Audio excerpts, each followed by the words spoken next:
नमस्कार, मैं प्रिया Yadav Jan media TV से और इस वक्त हम हैं शत्रुघ्न सिंह यादव जी के साथ, जो कि एक सोशल वर्कर है, यानी कि समाज सेवक। तो शत्रुघ्न जी नमस्कार। नमस्कार।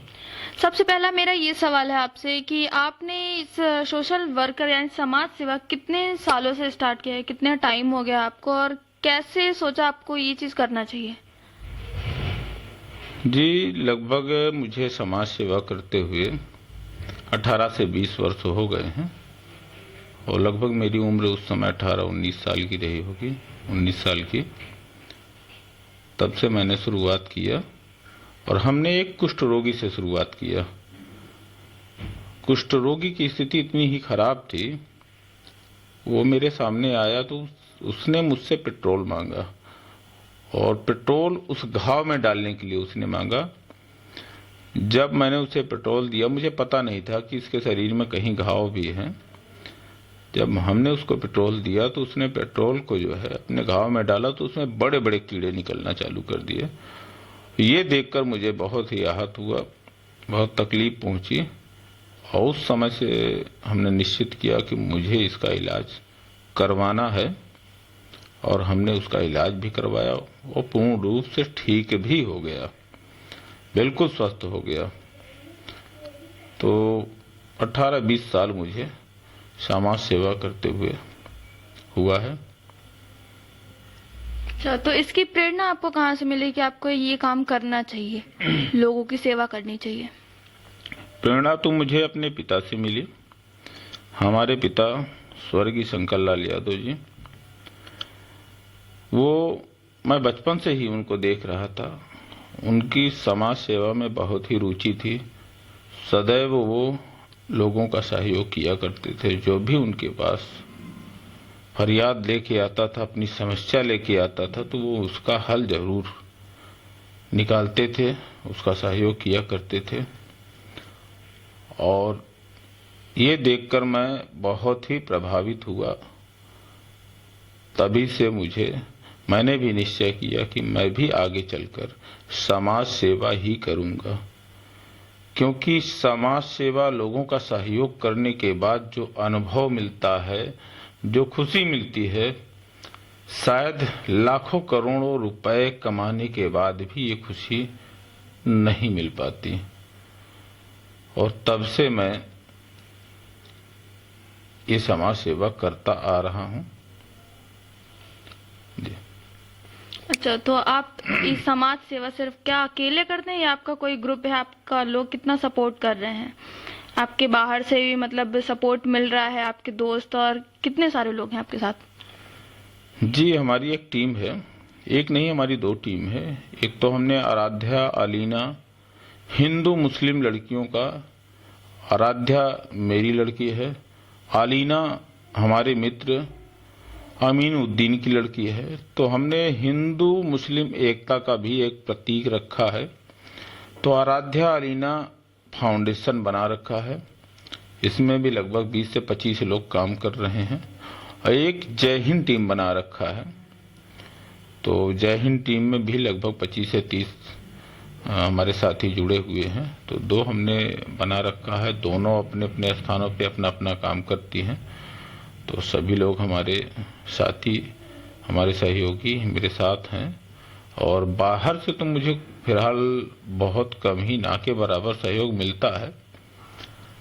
कुछ लोग हैं कि सहयोग करते हैं और अभी तक हमने कभी सरकार से भी इसकी मदद नहीं ली और बहुत ज़्यादा लोगों से भी मदद नहीं ली। हमारे टीम के ही लोग मिलजुल कर सहयोग किया करते हैं। फंड हमारी टीम से ही इकट्ठा होता है। सब लोग अपने अपने पॉकेट मनी को बचा कर रखते हैं और वही समाज सेवा में लगाया करते हैं। तो सर आप मतलब किस किस तरीके की समाज सेवा करते हैं? फिलहाल समाज सेवा में ये नहीं देखा जाता कि किस प्रकार के करते हैं। जो भी हमारे सामने आता है, जैसे गरीब बच्चियों का विवाह में सहयोग करना, हमारी टीम, हमारी संस्था उस पे भी काम करती है। मरीजों का इलाज कराने पे काम करती है। कुछ ठंड के वक्त वस्त्र बांटने का काम करती है, भोजन कराने का काम करती है। यानी मानव कल्याण के लिए जो भी कार्य होते हैं वो हमारी संस्था, हमारी टीम करती है। वो चाहे जिस स्तर पे हो, हम लोग पूरी कोशिश करते हैं कि मानव का कल्याण हो सके, मानव का सहयोग हो सके। तो यहाँ पे आपको इस कार्य को करने के लिए किस तरीके की दिक्कतें आई? कभी ऐसा लगा कि अब छोड़ देना चाहिए, फिर नहीं करना चाहिए? जी, कभी कभी तकलीफ होती है। लोग सहयोग तो नहीं करते हैं, लेकिन कुछ व्यंग्य कसने वाले होते हैं, और वो तो शायद हमेशा से चला आ रहा है। अच्छे कार्यों में लोग अड़चन जरूर ले आते हैं, करते हैं, और आती भी अड़चन। फिलहाल उसकी चिंता मैं कभी नहीं किया, और निरंतर मैं अपने कार्यों में ध्यान देता हूँ, लगा हूँ। हमारे साथी भी लगे हुए हैं। कभी कभी हमारे साथियों को भी बहकाया जाता है और टीम से हटने के लिए भी बोला जाता है। फिलहाल हमारे टीम के जितने सदस्य हैं बहुत ही अडिग हैं और तन मन धन से वो लगे रहते हैं हमारे सहयोग में। अड़चने तो हैं, फिलहाल उसकी चिंता मुझे नहीं है, न मेरे टीम के सदस्यों को है। तो अभी कोरोना का भी टाइम चल रहा है, तो इस जैसे ही कोरोना स्टार्ट हुआ तो उस टाइम लॉकडाउन भी हुआ था। लॉकडाउन में तो लोगों को बहुत सारी इस तरह की दिक्कतें हुई कि खाने में प्रॉब्लम, मतलब खाना प्रॉपर नहीं मिल पा रहा, तो बहुत सारे कुछ सामान थे जो उनको नहीं मिल पा रहे थे। उस टाइम आपने कितनी लोगों की हेल्प की, किस तरीके से? जी हाँ, लॉकडाउन में बहुत ही समस्या थी। लोगों की कमाई बंद हो गई थी, घर से निकलना बंद हो गया था। उस समय पब्लिक में काफी समस्या देखने को मिली। मास्क भी उस समय की ये स्थिति थी कि जो 50 रुपए का मास्क था वो 150, 200, 300 रुपए में बिक रहा था। ये देखकर मुझे बहुत ही तकलीफ हुआ कि ऐसे बुरे वक्त पर लोग लूटने का काम कर रहे हैं। अब बताइए, गरीब जनता कहाँ से मास्क ले आएगी? वो 300 रुपए की मास्क से कहाँ से? एक तो काम बंद उनका, और दूसरा इतनी महंगाई बढ़ा दी गई, लोग ने लूटना चालू कर दिया। तो उस समय मैंने ठाना कि मुझे मास्क बनाना है। मैंने कॉटन का कपड़ा ले आया, उसके बाद 2 से 2.5 हजार मास्क बनवा के लोगों को दिया, ऐसे लोगों को जो खरीद नहीं सकते थे। तो ऐसे लोगों को हमने मास्क बांटा। कुछ दुकानों ये स्थिति थी कि आटा 50 रुपए किलो तक बेचना चालू कर दिया। हर सामान में उन्होंने महंगाई बढ़ा दी। फिलहाल वो मंडियों से इतना महंगा सामान नहीं आता था, वो लूटना चालू कर दिए। तो उनको भी हमने चेतावनी दी, हमारी टीम के लोगों ने चेतावनी दी कि अगर ऐसा आप करते हो तो आपके साथ कार्रवाई की जाएगी और प्रशासन का सहयोग लिया जाएगा। फिलहाल उनको भी सही रास्ते में लाने का काम हमारी टीम ने किया, हमारे फाउंडेशन के लोगों ने किया।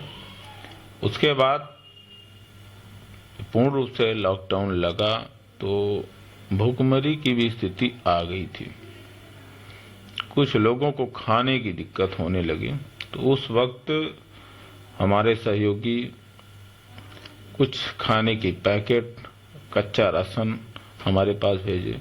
हमारे टीम के लोगों ने अपने पास से कैसे ही करके लोगों को वितरण किया गया।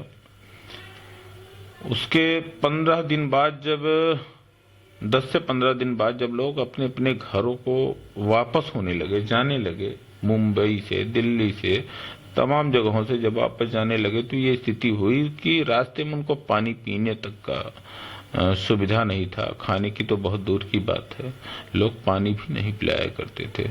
उस वक्त हमारी टीम ने लोगों को खाना खिलाने और पानी पिलाने का काम किया। हमारी टीम ने लगभग 23 दिनों तक 500 लोगों का पर डे भोजन बनाकर आने जाने वालों को, प्रवासियों को भोजन करा रही थी। कुछ लोग जैसे हॉस्टलों में फंसे हुए थे, कुछ लोग जो गांव में हैं बहुत ही गरीब हैं, तो उनको भी खाना पहुंचाया जा रहा था।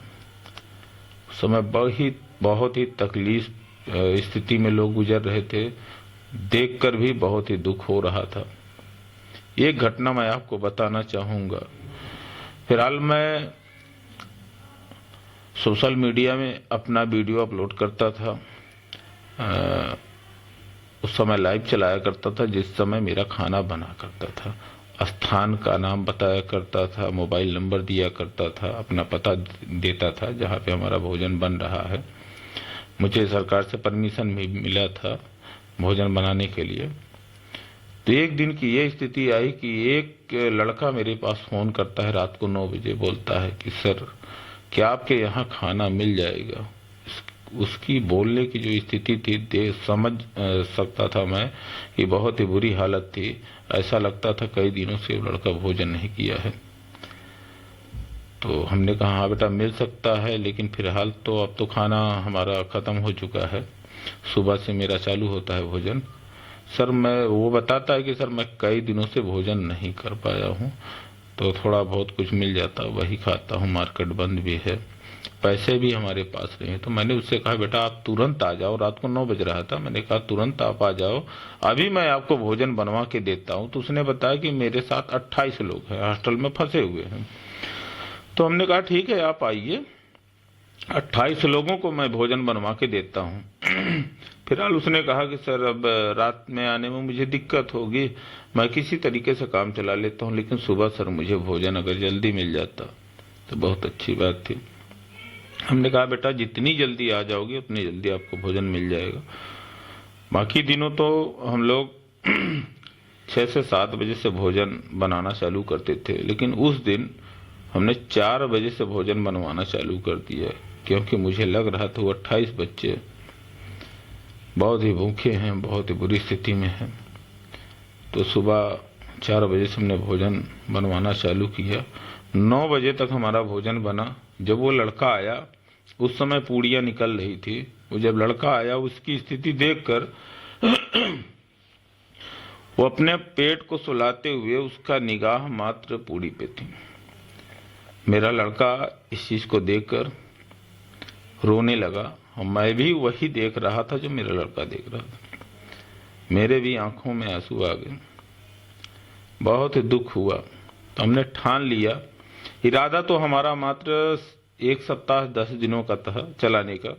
फिर हमने ठान लिया जब तक मुझे सहयोग मिलता रहेगा तब तक मैं ये भोजन चलाता रहूंगा, जब तक लोग फंसे रहेंगे तब तक मैं लोगों को भोजन कराता रहूंगा।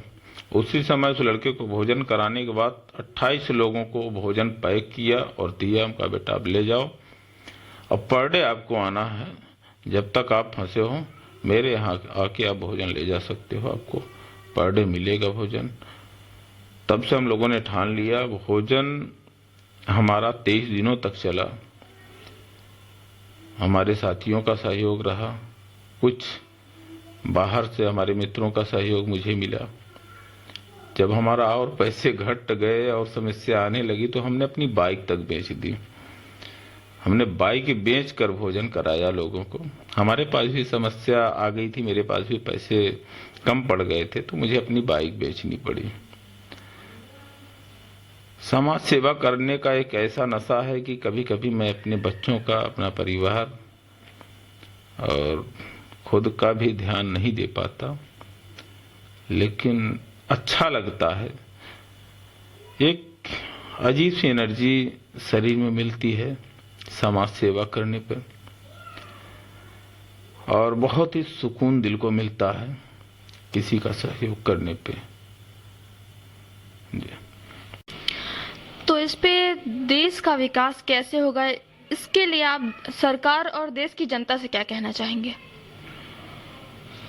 बहुत बहुत धन्यवाद आपका कि आपने बहुत सही क्वेश्चन किया, और सही बात है, देश का विकास कैसे होना चाहिए, और देश का विकास होगा तो हमारे देश की जनता भी विकास करेगी और हमारे देश का नाम रोशन होगा। सरकार और जनता, मेरी दोनों से निवेदन है, जो भी सरकारें आती हैं उन्हें कुछ मुद्दों पे ही काम करना चाहिए, उससे देश का विकास जरूर होगा। उन चीज़ों पे विशेष ध्यान दे जैसे कि शिक्षा, स्वास्थ्य, रोजगार। सरकारें मात्र इन चीज़ों पे विशेष अगर ध्यान देती है। शिक्षा व्यवस्था हमारे देश में तो इतनी खराब है, लोग शिक्षा तो लेना चाहते हैं, ले नहीं पाते। शिक्षा के नाम पे लूट मची हुई है हमारे देश में, भारत में। मन चाहे फीस वसूले जाते हैं, उस पे सरकार एक भी शब्द कभी बोलने को तैयार नहीं होती। तो गरीब जनता, मिडिल क्लास के लोग कभी शिक्षा ले ही नहीं पाएंगे जब ये स्थिति हमारे भारत में बनी रहेगी। बहुत ही दिक्कत होती है, बहुत ही दिक्कतों का सामना करना पड़ता है लोगों को शिक्षा। और स्वास्थ्य व्यवस्था भी हमारे देश में बहुत ही बदतर है। अभी आप सरकारी हॉस्पिटलों में चले जाएं तो वहाँ पे जानवर टहला करते हैं, वार्डरूम तक हॉस्पिटलों के अंदर जानवर टहला करते हैं। तो ये व्यवस्था हमारे देश की स्वास्थ्य व्यवस्था पे है। रोजगार देश में मिल नहीं रहा है, रोजगार बिल्कुल समाप्ति की ओर है। तो जो सरकारें देश में है उनको रोजगार पर, स्वास्थ्य पर, शिक्षा पर विशेष ध्यान देना चाहिए। और जनता को भी चाहिए कि उन्हीं को चुने जो इन मुद्दों पे काम करे, ना कि क्षण मात्र के स्वार्थ के लिए आप गलत लोगों को चुनकर सरकार में बैठा देंगे तो देश का तो कुछ होना नहीं है, बर्बादी की ओर ही जाने वाला है। कुछ नेता तो हमें धर्म के नाम पर, जाति के नाम पर, आस्था के नाम पर बरगलाते हैं और उसी से वोट समेटा करते हैं। जनता को होशियार हो जाना चाहिए। जो स्वास्थ्य की बात करे, शिक्षा की बात करे, रोजगार की बात करे, मात्र उन्हीं को चुने, उन्हीं को ही वोट करे जो देश का विकास करे, न कि धर्म के नाम पर। उनको तो बिल्कुल ही वोट न करे जो हिंदू मुस्लिम करके, मंदिर मस्जिद करके, जात के नाम पे लड़ाकर वोट लेती है। उनसे सावधान रहे। वोट करे तो इन्हीं मुद्दों पे करे, स्वास्थ्य, शिक्षा, रोजगार। तो जो लोग भी इस टाइम आपका ये वीडियो देख रहे हैं, आप उनको क्या प्रेरणा देना चाहेंगे कि उनको भी ऐसे कैसे वो हेल्प कर सकते हैं, दूसरों के लिए कैसे मदद हो सकती है? जी, जो लोग भी हमारा वीडियो ये देख रहे हैं, हमारा यही निवेदन उनसे रहेगा कि आप भी ज़्यादा नहीं, थोड़ा ही सही, लेकिन ज़रूर लोगों की मदद करें, गरीबों की सहायता करें। जैसे कि ठंड आती है तो ठंड में आप जो भी अपने घर में पुराने कपड़े हैं, हो सके तो नया खरीदें, नहीं तो पुराने कपड़े हैं, वो कपड़े अगर किसी को आप देते हैं तो उनको ठंड से काफ़ी राहत मिलेगी, काफ़ी अच्छा महसूस करेंगे वो, और उनके दिल से जो दुआ निकलेगी, यकीन मानिए आपको क्या लाभ पहुंचाने वाला है मैं बता नहीं सकता। आपका पूरा परिवार सुखी रहेगा, ये मेरा वादा है। करके तो देखिए, किसी भूखे को भोजन करा के तो देखिए। यकीन मानिए आप सदैव अपने अंदर एक ऐसी एनर्जी फील करेंगे, महसूस करेंगे, जो आपको ढेर सारा रुपया कमाने के बाद, ढेर सारी संपत्ति बनाने के बाद भी नहीं मिल पाएगा। अजीब सा सुख मिलता है, बहुत ही आनंद मिलता है। आप करके देखिए। मैं निवेदन करूंगा कि सब लोग करें, यथाशक्ति ही करें, लेकिन करें जरूर। धन्यवाद। धन्यवाद। तो जैसा कि आपने देखा कि शत्रुघ्न सिंह यादव जी जो हमेशा समाज सेवा के लिए लगे रहते हैं, कभी कभी इनका बहुत ही अक्सर ऐसा होता है कि वो अपने फैमिली के बहुत सारे काम को इग्नोर करके लेकिन समाज सेवा के लिए हमेशा आगे रहते हैं। कैमरामैन विनीता तिवारी के साथ मैं प्रिया यादव, जन मीडिया टीवी।